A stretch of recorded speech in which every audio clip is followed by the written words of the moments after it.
Hello, I'm Isan Shiner. I'm studying at Bilkent University as freshman and electric and electronics department.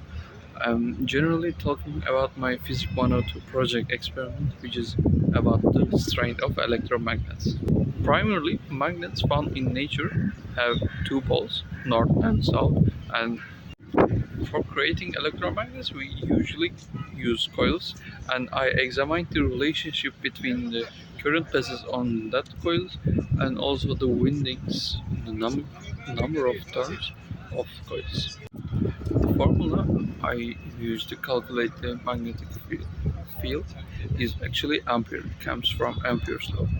We know that electromagnetic fields depends on the permeability of space, current passes on coil, and number of turns also divided by the length of the coils. The material used in experiment is a Gauss meter, which is also known as Tesla meter, and a power supply, and three coils with different winding numbers. In the first stage of experiment, I examined the effect of the total number of windings. For this, I measured 30 turns, 60 turns, and 90 turns of coils with constant current resistor on them, which is 4 ampere.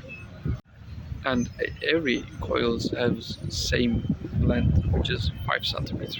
After placing necessary measurements on the tables, I calculated the error percentage of them. To achieve most accurate results, I tried this experiment 3 times and take the average of them.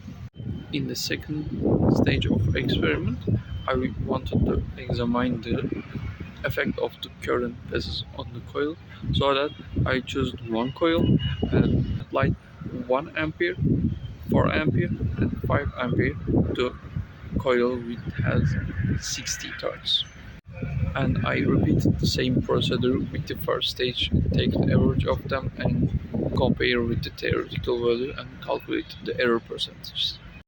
You can see the results of first experiment in the table, and there's a bunch of reasons for error percentage.